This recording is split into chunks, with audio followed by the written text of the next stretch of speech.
Good afternoon students. इस video के अंतर्गत हम लोग प्रश्नवाचक वाक्य की रचना कैसे होती है, वो अभी प्रश्नवाचक वाक्य मिश्रित मिसलेनियस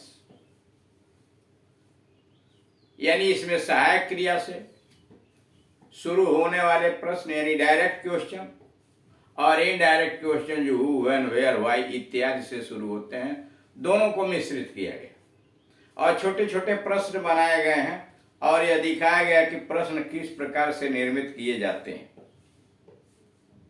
आप जानते हैं कि प्रश्न दो तरह के होते हैं, direct question, indirect question. Direct question सहायक क्रिया is, are, am, was, were, has, have, had इत्यादि, कैन, कुड इत्यादि से शुरू होते हैं और उसका आंसर हम बड़े आसानी से यस और नो में दे सकते हैं।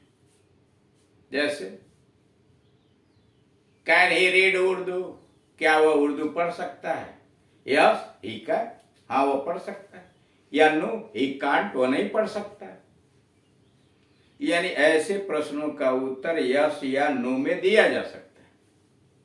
लेकिन जब वही क्वेश्चन उसके आगे आप क्वेश्चन वर्ड बढ़ा देते हैं, how can he read Urdu, वह उर्दू कैसे पढ़ सकता है, तो आपको विस्तृत सूचना देनी पड़ती है, उत्तर विस्तृत हो जाता है। यहाँ उसी प्रकार के वाक्यों को मिश्रित किया गया है। 58 दो वीडियो इसके पहले हो चुके हैं मिश्रित क्वेश्चंस के। 58 नंबर 58 से यहाँ शुरू है। तुम उनसे कब मिलोगे, तुम उनसे कब मिलोगे या आप उनसे कब मिलेंगे। तुम उनसे कब मिलोगे या आप उनसे कब मिलेंगे। When will you see him, when will you see him या see them, when will you see him या when will you see them, तुम उनसे कब मिलोगे। इस कोट में कितना खर्च पड़ा है, इस कोट में कितना खर्च पड़ा है या इस कोट पर क्या लागत लगी है। इस कोट में कितना खर्च पड़ा है या इस कोट पर क्या लागत लगी है।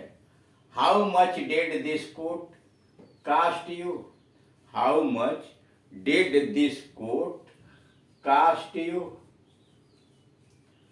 आप यहाँ कब से हैं, for how long have you been here. आप यहाँ कब से हैं, for how long have you been here.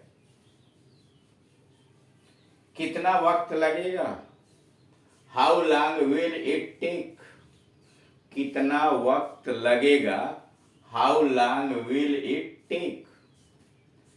आप क्यों तकलीफ करते हैं, आप क्यों तकलीफ करते हैं। Why do you trouble your self, आप क्यों तकलीफ करते हैं। Why do you trouble your self. आप पहले क्यों नहीं गए, आप पहले क्यों नहीं गए।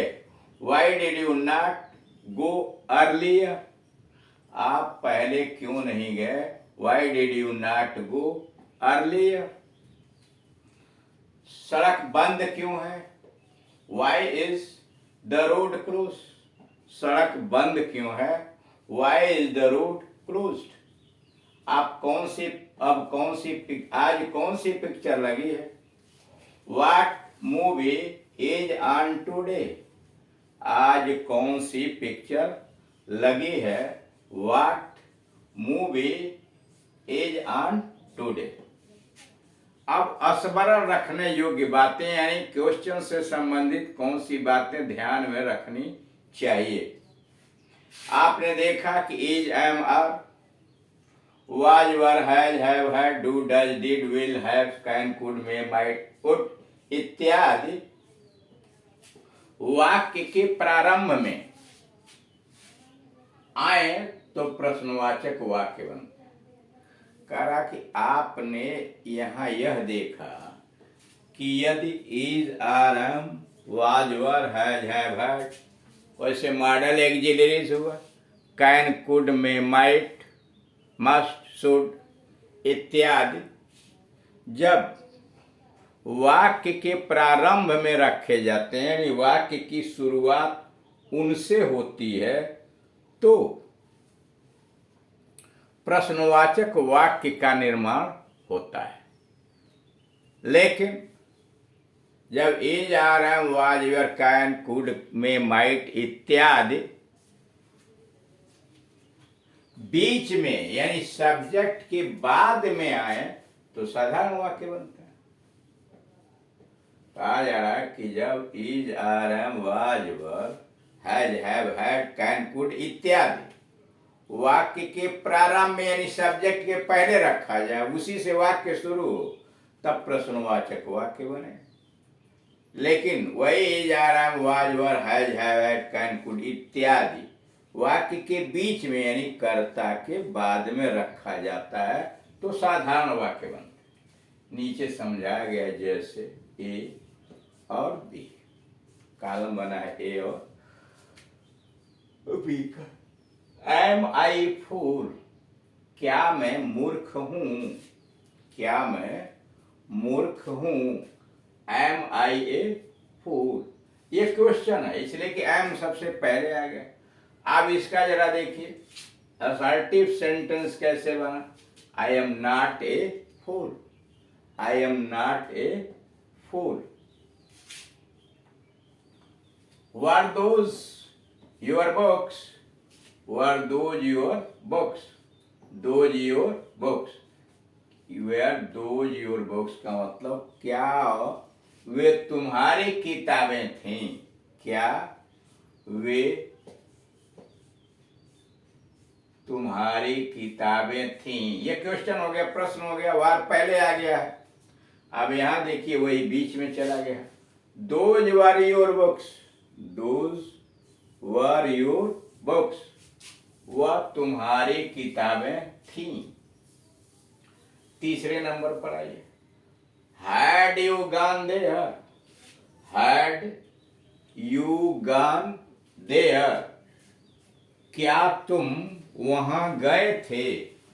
हैड यू गॉन देयर, क्या तुम वहां गए थे? यह प्रश्न हुआ, प्रश्न इसलिए है कि यह पास्ट परफेक्ट में दिया है और पास्ट परफेक्ट के अंतर्गत ये देख रहे हैं कि एक्सिलरी वर्ब सहायक क्रिया पहले डाल दी गई और मुख्य क्रिया कर्ता के बाद है। अब इसको आप जब साधारण वाक्य में बदलेंगे, असर्टिव सेंटेंस में बदलेंगे तो ये हो जाएगा, हैड को अंदर कर दीजिए, यू हैड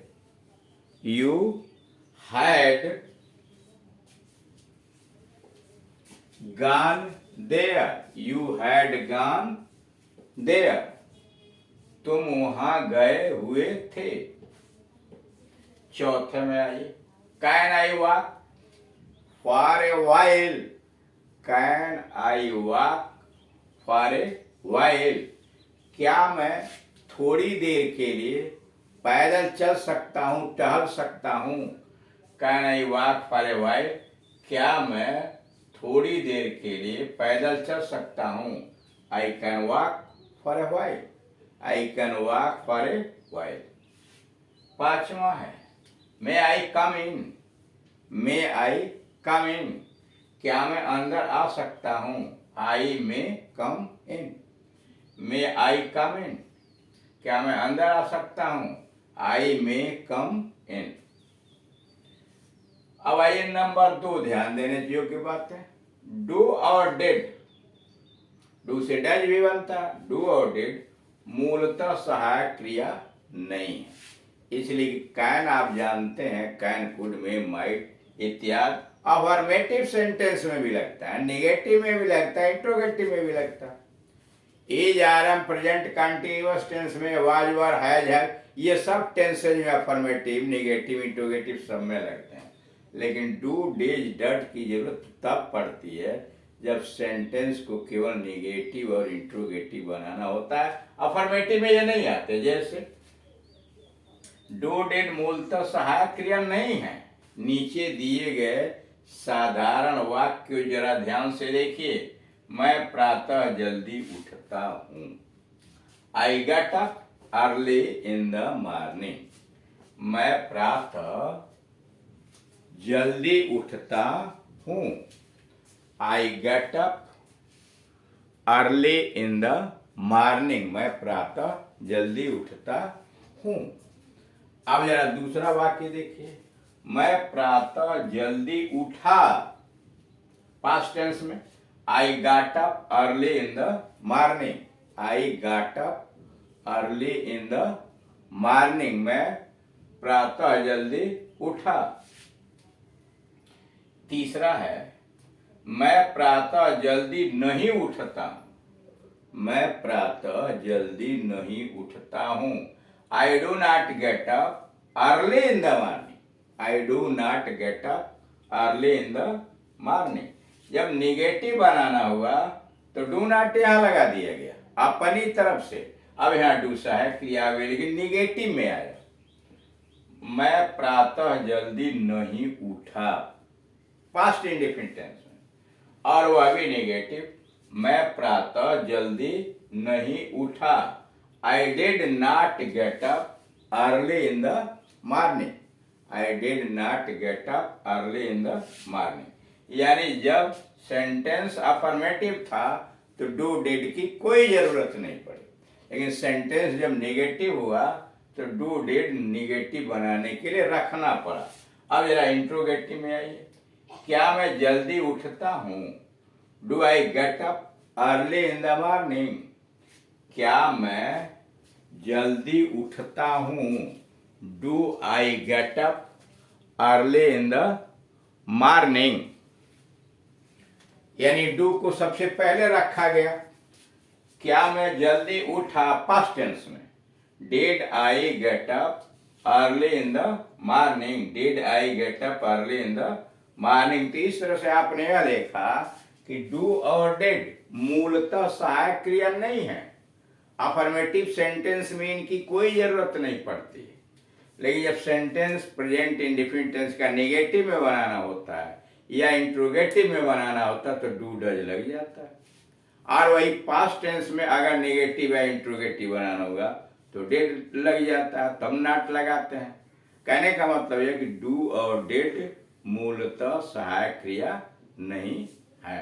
और बाकी चीजों को देखा है आपने, सहायक क्रिया से किस प्रकार से वाक्यों का यानी प्रश्नवाचक वाक्यों का निर्माण करते हैं। ऐसे ही आप भी बना करके अभ्यास करने का प्रयास करें। Thank you.